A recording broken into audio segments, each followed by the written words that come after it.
पहले, जब ब्रह्मांड का अस्तित्व न था, जब समय भी जन्मा नहीं था और शून्य भी मौन था, माता ने तो मुझे सृष्टि के निर्माण का कार्यभार सौंप दिया, परंतु शुरुआत कहां से करूं ये नहीं बताया। हे माते आदिशक्ति, कृपया मेरी सहायता करें, कृपया मुझे सृजन का मार्ग दिखाइए मां।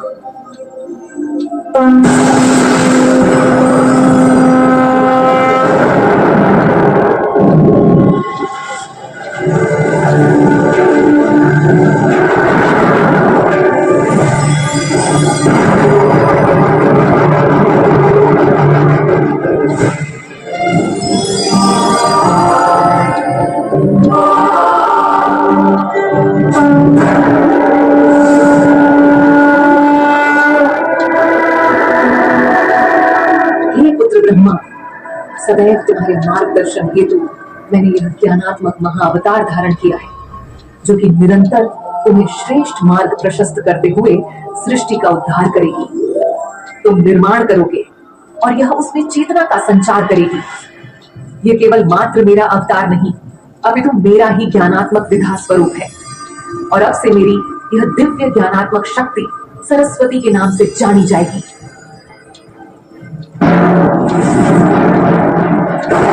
हे महाविद्या, जब चारों ओर केवल शून्य मात्र है, तब बताइए सृष्टि का आरंभ किस बिंदु से करूं?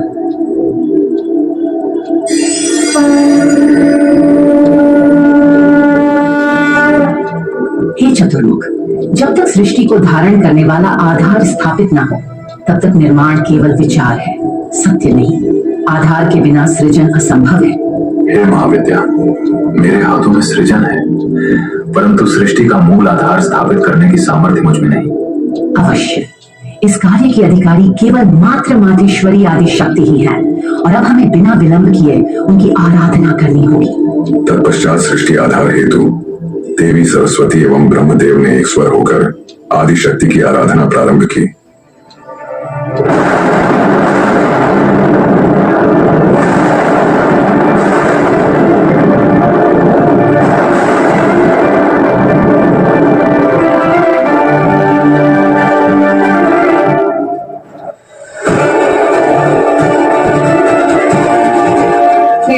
ब्रह्मा, मैंने संपूर्ण भुवन, सृष्टि, आकाश, दिशा, काल आधार की स्थापना कर दी है।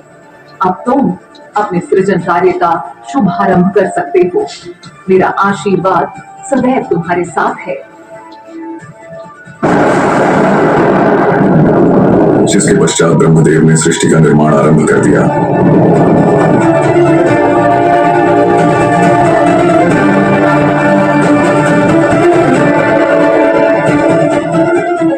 देवी सरस्वती, सृजन की रूपरेखा पूरी तरह से तैयार है, अब आपकी बारी है।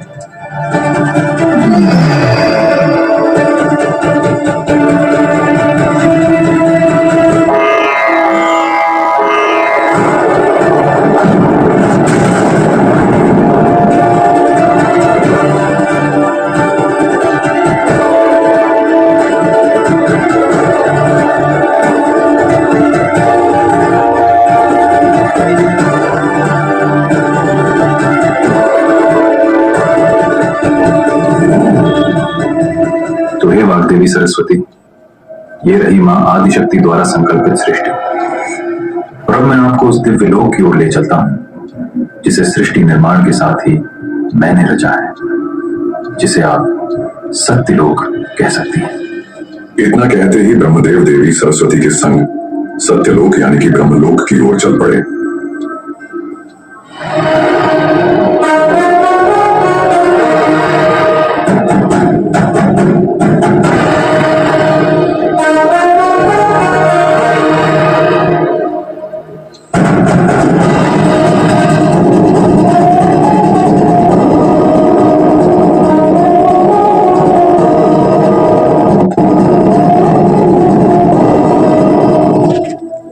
ब्रह्मलोक में विराजमान होने के पश्चात ब्रह्मदेव ने देवी सरस्वती से सृष्टि को आगे बढ़ाने का मार्ग पूछा, जिसमें देवी सरस्वती ने ब्रह्मदेव को सर्वप्रथम 10 प्रजापतियों को उत्पन्न करने का मार्ग सुझाया, जिसके पश्चात ब्रह्मदेव ने उन 10 प्रजापतियों को उत्पन्न किया, जिनके माध्यम से कालांतर में आगे चलकर अनेकों देव, गंधर्व, ऋषि, असुर एवं अन्य जीव जातियां उत्पन्न हुई और इसी क्रम में सृष्टि अपने पूर्ण स्वरूप को प्राप्त होने लगी।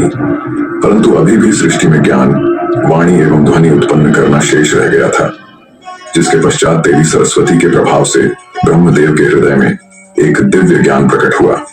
तत्पश्चात ब्रह्मदेव ने उस दिव्य ज्ञान को ध्वनि देने का कार्य देवी सरस्वती के माध्यम से आरंभ किया। माता सरस्वती ने उस ज्ञान को शब्द, ध्वनि और छंद का स्वरूप प्रदान किया, जिसे ऋषियों ने श्रुति के रूप में सुनकर अपने हृदय और मस्तिष्क में धारण किया, और वही दिव्य ज्ञान वेद कहलाया। वेद 4 स्वरूपों में प्रकट हुए। ऋग्वेद, जिसमें देवताओं की स्तुति, ब्रह्मांडीय शक्तियों का आवाहन और दिव्य आर्चाएं समाहित थीं। यजुर्वेद, जिसमें यज्ञ, हवन और कर्म कांड की विधियां थीं, जिनके माध्यम से मनुष्य और देवताओं के बीच सेतु स्थापित हुआ। सामवेद, जो स्वर, संगीत और नाद से परिपूर्ण था, जिसमें मंत्र गेय होकर आत्मा को स्पर्श करते थे। और अथर्ववेद, जिसमें गृहस्थ जीवन, चिकित्सा, समाज, आचार विचार और मानव जीवन के दैनिक संघर्षों का समाधान निहित था।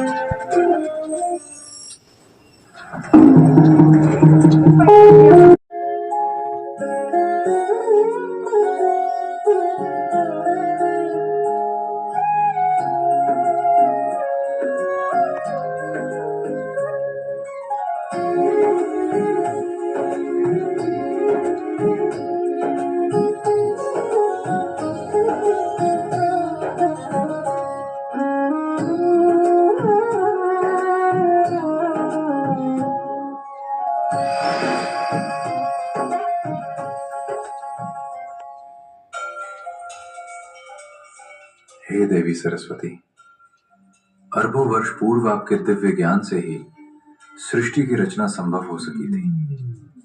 आपने देवताओं, ऋषियों और मनुष्यों को वाणी, विवेक और चेतना का वरदान दिया। संस्कृत भाषा, वर्णमाला और व्याकरण की रचना कर आपने वेदों के संरक्षण और अध्ययन का मार्ग प्रशस्त किया।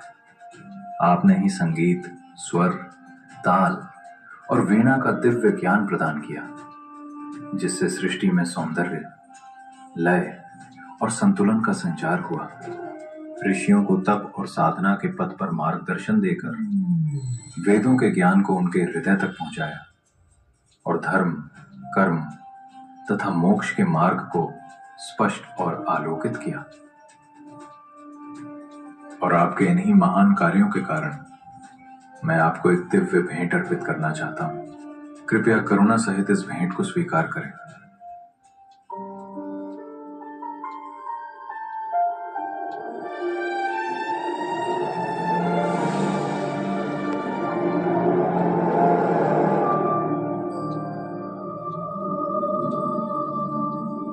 हे देवी, आप इस दिव्य हंस की सवारी कर पलक झपकते ही एक ब्रह्मांड से दूसरे ब्रह्मांड तक सहजता से गमन कर सकती हैं। ये हंस विवेक, शुद्धता और सही गलत के सूक्ष्म भेद को स्पष्ट करने में समर्थ है, जो पूर्णतः आपके दिव्य गुणों और स्वरूप से मेल खाता है।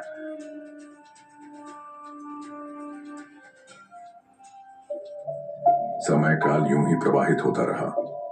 सहस्त्रों वर्षों की धाराएं बीतती चली गई और फिर वह क्षण आया जब ब्रह्मदेव के मन मस्तिष्क में देवी सरस्वती के प्रति प्रेम उमड़ पड़ा। वे निरंतर उन्हीं के चिंतन में लीन रहने लगे और उनकी दृष्टि मानो सृष्टि से हटकर केवल देवी सरस्वती पर ही केंद्रित हो गई। देवी सरस्वती जिस दिशा में भी जाती, ब्रह्मा अपने चतुर्मुख स्वरूप का लाभ उठाकर अपनी दृष्टि उन पर टिकाए रखते।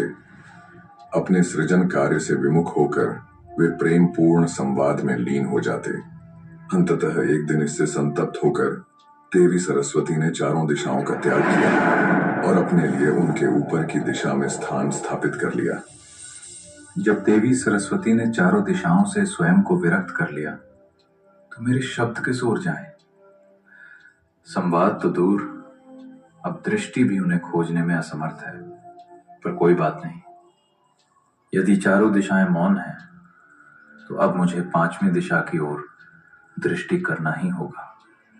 देवी सरस्वती, अब देखिए आपके ब्रह्मा का ये प्रेम।